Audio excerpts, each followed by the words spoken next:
Hey guys, I am Katie from Mitza Creek Farm. Welcome back to the channel. Today is seed sorting day and seed organization day, and I'm going to show you how we do it so that we can keep everything organized and together and everything is where we need it, when we are planting. As most of you know, we are a pumpkin patch, and so a lot of our seeds are for pumpkins. So the first thing we are going to do is we are going to separate all of our seeds by type. We have pumpkins, we have vegetables, and we have flowers. Those are the three main varieties that we are going to separate into. We do have some herbs too, but I'm going to stick those with vegetables just to make things easier because we don't have a lot of herbs. If we had a lot, I would have their own category, but because we don't have a lot, we're just going to keep them with the vegetables.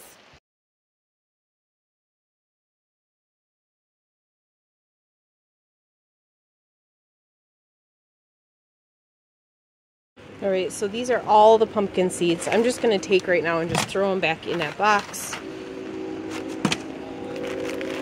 to make life a little simpler right now, because these require more sorting on my end because of the fact that they are for the pumpkin patch and we grow very efficiently and uniquely here, and I'll show you that in a little bit. Right, so we got those separated. So we have three different piles: pumpkins, vegetables, herbs, and flowers. And so next I'm gonna take, we use these in previous years. You can see different videos. I'll put a link down in the description below of what we did in previous years. We started using these guys, it was either last year or 2 years ago. Prior to that, we used just food saver bags, the plastic that you can suck the air out of, that you seal shut, and we stick those in the freezer. Really liked those, and I'll link it below because we separate by date. That's a really big thing that helps keep me sorted, is separating everything by date. So I have switched to this, and this is my vegetable one, and actually I lost this container. We ended up finding it down in the basement under shelf, and so this has been sitting all year since last spring in our basement under a shelf, and there were a bunch of seeds that I thought I had lost, so I reordered and they are in there. So that is exciting, but that also adds another variable to everything I'm going to be planting this year, and I'm going to have to make some decisions.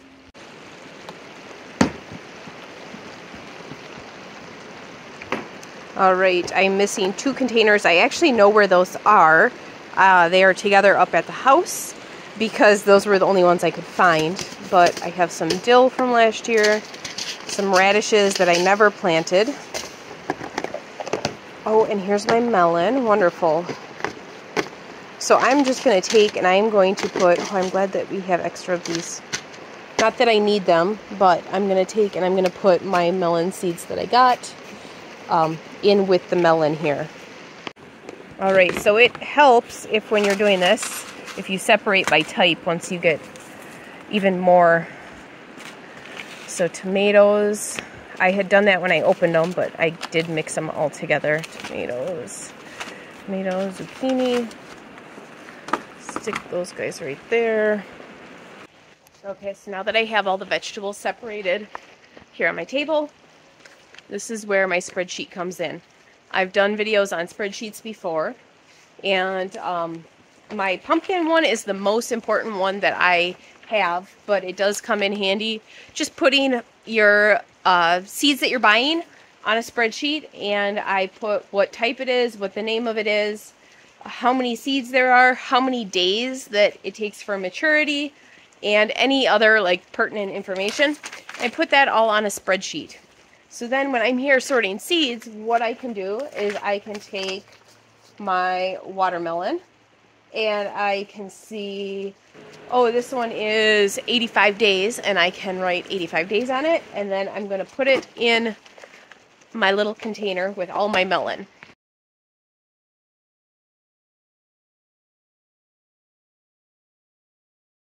I'm going to take and I'm going to write what seeds I have from last year and just put it down on my spreadsheet. Then that way when I'm sitting at night, I can kind of think about, oh, maybe I do want to start a couple of those and plant those. But if I don't write down what I have in there, I'm not going to remember. So I'm just going to take and write down on my sheet here, just at the bottom, what I have. And then that way I can add it to the spreadsheet when I get back to the house. And then I can think about if I want to grow those this year or not.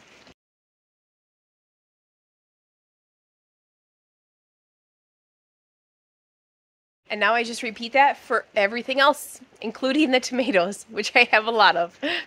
Okay, so I have all the vegetables over here. They're all organized by type. And I don't have any little tags for these, but I am going to take some masking tape and label what each container is. I didn't do that last year because I had cut back on what I was growing last year, but we have enough this year that I need to do that. And then over here, we're going to just sit and we're going to sort these these flowers all by type so that all the marigolds are together, all the straw flowers, celosia, all that are all together so that I can be a little bit more organized and I can put the ones from last year in with these guys. So with the pumpkins, we essentially do the same thing for those, except for the spreadsheet gets a little bit more complex and my seed sorting is a lot more organized because I don't want to forget about planting some. So let me show you what I do for those. Okay, so this is a spreadsheet that I eventually take and do the sorting and everything on the vegetable one, and I make it so that it's sorted with the pumpkins like the pumpkins are. And what I do is I create groups on my spreadsheet. And so each group is the amount of days it takes to grow that pumpkin. So the Musky de Provence is 125 days. And so in my little thing here, you can see I have them all separated by how many days and if they are for the trellis, if they are semi-bush carvers, full vine carvers, bush, semi-bush, all of that. I know that using these are a very popular way to organize seeds, and doing it this way makes it so I can be even more organized than just putting all the tomatoes in one or whatever. So what I do is I take and put the seeds in. I go and I write how many days they are on the thing because a lot of the packets don't say. And so you can see this is from last year, Small Worded Professional, 95 days, and it is gourd. So that's a smaller one. So that goes on a trellis.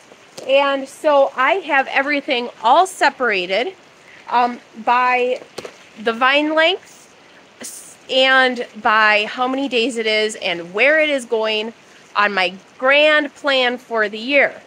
And the reasoning for that is that then that way when I go to plant, I can literally just grab a tray, a propagation tray of plants or seeds if we have less day seeds, and I can take the whole tray that is ready to transplant and I can take it out and plant it. I don't need to worry about mixing bush with vine, and I can be more efficient with my growing that way. Here on my spreadsheet, you can see the Musky de Provence is 125 days. It's edible. That's something that I'm going to try to make sure that I mark more this year so that when people are looking for edible squash and pumpkins, I have them very accessible and the information accessible for them. And we'll go into that in another video.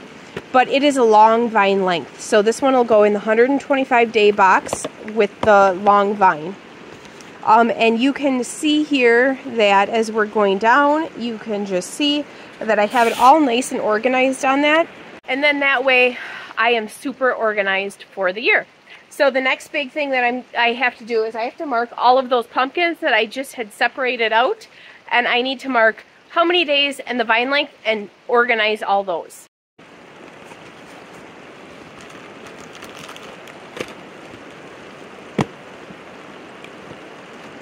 5 days full vine. These are semi-bush carvers.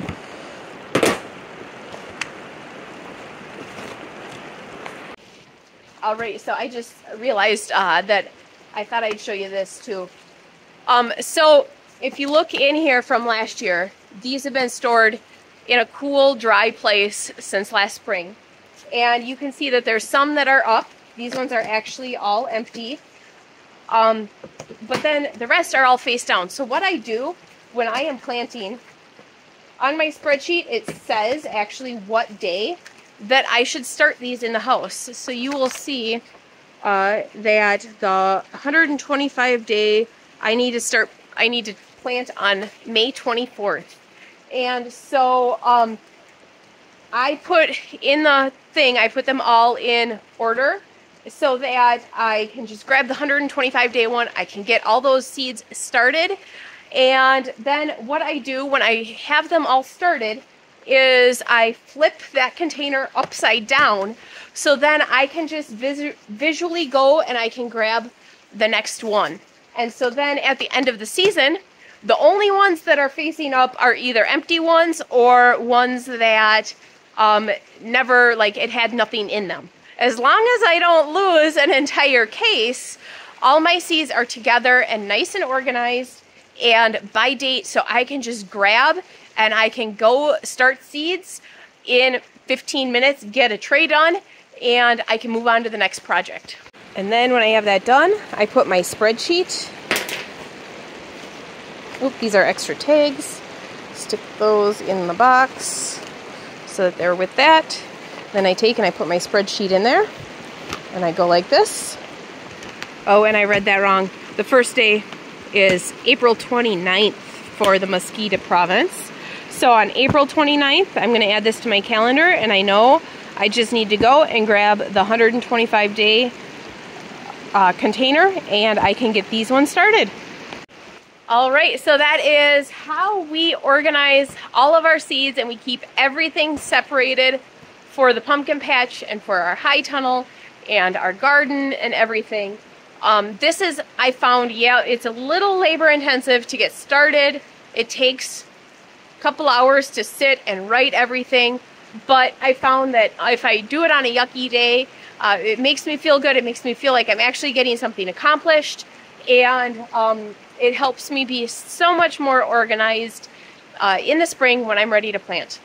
That is it for today's video. Thanks for tuning in, guys, and we'll see you next time.